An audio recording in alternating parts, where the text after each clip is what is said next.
Today, we'll be predicting the AFC North for the upcoming NFL season. The toughest division in football has the Ravens, Browns, Bengals, and Steelers. Baltimore is looking to make it back-to-back division titles, but one thing is for sure is that all four teams have the potential to make the playoffs. The number 4 team in the most competitive division, for me, Pittsburgh Steelers. I think it was a toss-up. I'll say that. But I'm going 100% was a toss-up. I agree with you. I also went with the Steelers. For the longest time, I did have the Browns.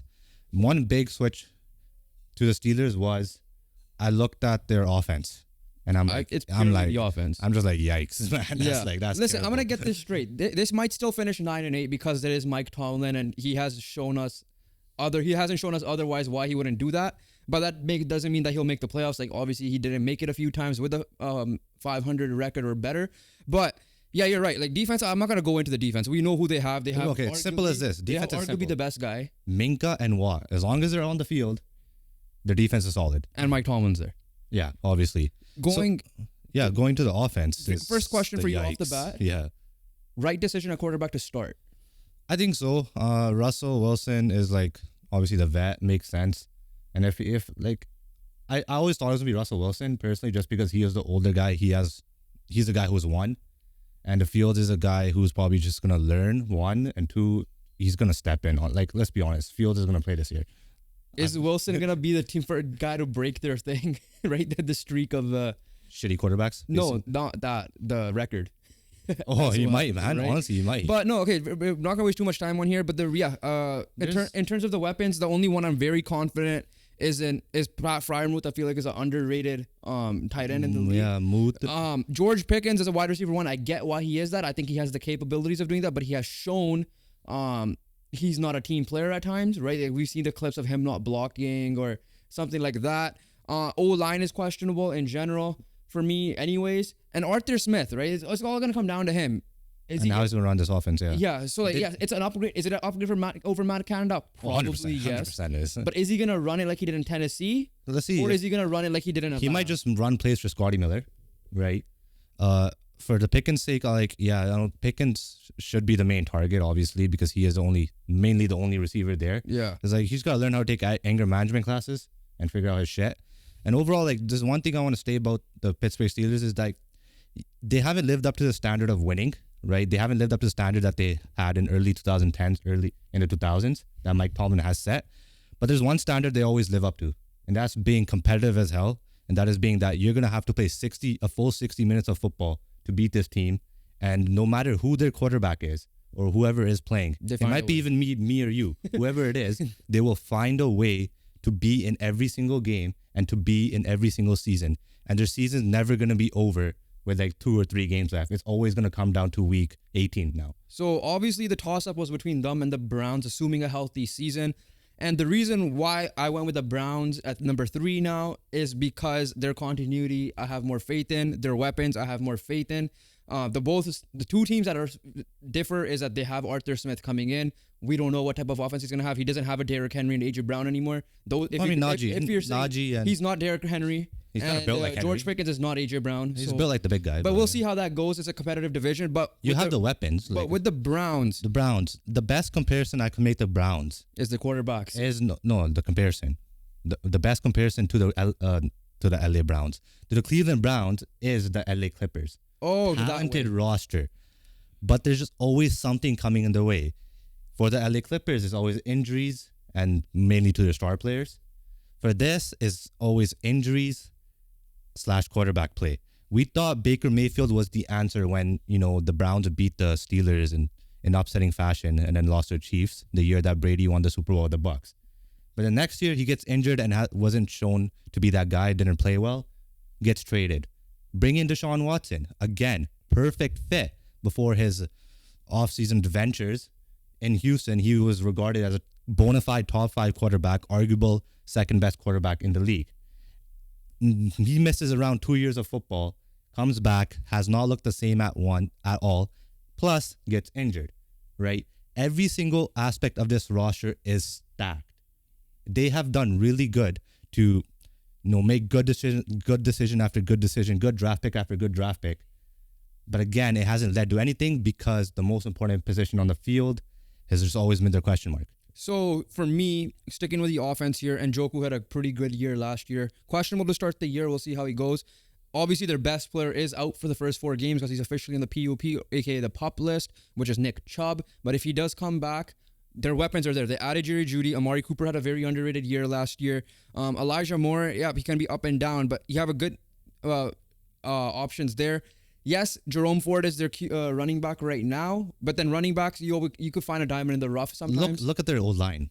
And their O line is amazing. Their running game's always which is why I have them ahead of the Steelers. No matter who's back there, the running game's always gonna be fine. This team can win the division if Deshaun Watson goes back in time and is Houston to Deshaun Watson. Bro, not even win division. They're winning the Super Bowl. Yeah, they're winning the Super Bowl if Deshaun Watson regains his form.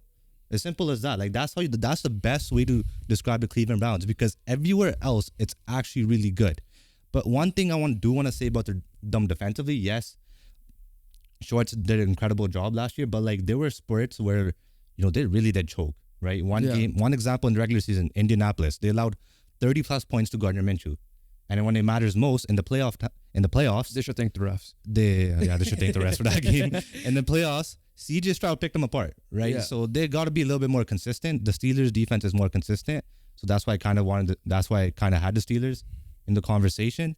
But overall, I'm just saying that like if you figure out this offense, like how Joe Flacco stepped in, they're winning the Super Bowl. And if obviously Watson is Houston, okay, we won't go that far of winning the Super Bowl, but they're trust me, if Deshaun Watson's Houston, Deshaun Watson, yeah, they're winning the Super Bowl. But that being said, like again, it all comes down to quarterback play. They have Jameson backup, which is a decent backup, but we know what Jameson's history is like. Not enough, man. But I'm saying if Deshaun Watson can find, it was just a capable quarterback, like how Joe Flacco played, but even slightly better, they're a playoff lock.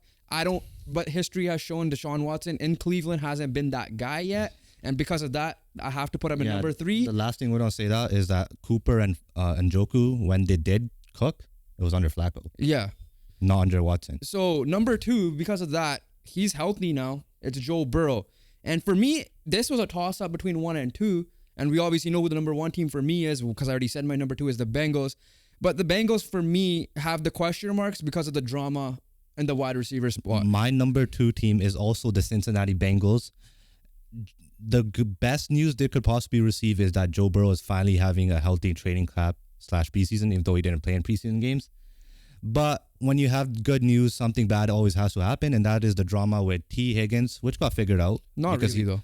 He's just playing. At the end of the day, he's playing. The bigger issue is your number 1 receiver is not playing at the moment. So we don't know what's going on with Jamar Chase. He's going to play. He's going to play. There's no chance he's not going to play. But overall, again, these guys remind me of like the 2019 Chiefs. A lot of talent on the offensive side. Defense is mid apart from like 1 or 2 stars that they have. I would say the main guy is Trey Hendrickson there. But overall, like these guys remind me a lot of those, like, the Chiefs with Tyreek Hill, when a lot of the investment went into the offense. I like their the tight end they picked up in Mike Gesicki, veteran guy he's usually a solid piece. Wasn't the Patriots, and obviously his best known for the Dolphins. Yes, and they added Zach Moss, who had a pretty good year last year in Indy because he actually got the ball, and like in Buffalo where he wasn't really that guy until we figured out. I think Zach Moss is an underrated fantasy pick. Yeah, but for me, yeah, like it comes down to one, health, obviously, because Joe Burrow has shown injury in the past in his rookie year and obviously last year. But 2, like I know Jamar Chase is gonna play. He'll probably be the highest paid wide receiver when it's all, even before this. Even who knows? By the time this video comes out, he might already get paid. Right? We don't know that because this is being filmed on a Friday night, right? So, with that being said, like yes, they have their weapons. T. Higgins wants to prove that he's a wide receiver 1 in this league, and he wants to get paid like one, like how all these receivers have been getting paid, aka Brandon Ayuk, the most recent guy. So yeah, they have no excuses. For me, I'll say it right now: if healthy and they don't make the playoffs somehow, and Cleveland does take a step, Zach Taylor's job. I was just about to Zach Taylor's job might be. Yeah, Zach Taylor's, and they lost Brian Callahan. Zach Taylor's seat is hot, but overall, again, Bengals squad is solid. As long as Burrow is healthy, you are always gonna have a chance. And we see seen these guys cook. Their Septembers are never great because of Burrow being injured in training camp. But last year, obviously, after the first few games, Burrow and the Bengals cooked for like 4 in a row until he had a season-ending injury. But that leads to our number 1 team and the 2-time almost unanimous MVP. Lamar Jackson is going to take the number 1 spot with the Baltimore Ravens.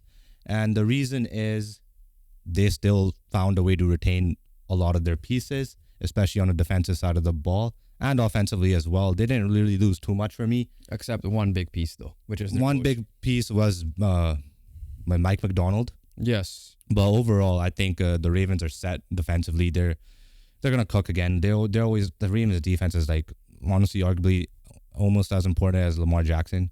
This is the team is Lamar Jackson, and you have now added the most dynamic backfield in the NFL, right? So we said obviously bias wise, we said Anthony Richardson and this is one. This is even more. This right? is number one. By Derrick far. Henry, yes, he might not be the same Derrick Henry, but he's still pretty damn good. You have the power back in Derrick Henry, and you have the elusiveness of Lamar Jackson, right? You have versatile that way, and another way in the option game, right? You're gonna have to, what the option provides is like half a second to get a head start for a running back. You're giving Derrick Henry a half a second head start, boom, you're getting body checked. If you're giving Lamar half a second head start, he's already gone. Yeah. Right? It's just simple as that. And It should be impossible, almost impossible. I still have concerns in terms of consistent wide receiver play. I'll say that because Zay Flowers, he has to take another step for me to be a consistent wide receiver one in this league. We'll see how Bateman does again. They lost OBJ, who had a pretty good year for them. It was okay. He wasn't necessarily involved too much. Yeah. It was mainly Zay Flowers. The question for me is, like, they have Isaiah Likely already. Is Mark Andrews going to be healthy? He is back practicing, which is good. So we know that's the biggest, that's his dynamic duo with Lamar is Mark Andrews. So as long as he's healthy, they're running it back with the same coach. They have the best kicker in the game, arguably of all time, and Justin Tucker. Defense, yes, they promoted within. So yeah, they're fine, bro. They're completely fine. It just I don't see it. That's not even a defense. That's Lamar's question true, mark. yeah. That's not our Baltimore Ravens defense question mark. You held the Chiefs to less than 20 points. Yeah. That's Lamar throwing to triple coverage question mark. Yeah. That's what it is. It's And that's simply your boy. that. And that is my boy. But I gotta put him on blast. He has not been good in the playoffs. As simple as that.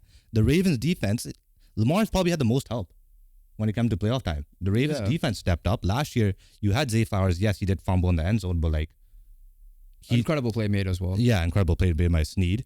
But overall, like I think if Zay Flowers just continues what he did last year, just don't fall off. Like you're still gonna get your 1,000 yards, right? If Bateman just did what he did, just do what you did last year. Simply, I don't think it's that difficult because you've done it, one, and two, you legit are the exact same team almost. Yeah. Apart from like a couple pieces here and there. So once again, we have the exact same list. Everyone was ranking. Everyone was the same except the AFC East. But like we said, if you guys want to check out our other predictions that we have done, click the 2 videos that may be popping up right now. Check out why we think on one of them, the Atlanta Falcons will be the Cinderella team of this year, going on a dark horse run. And other than that, we'll catch you guys in the next one. Peace.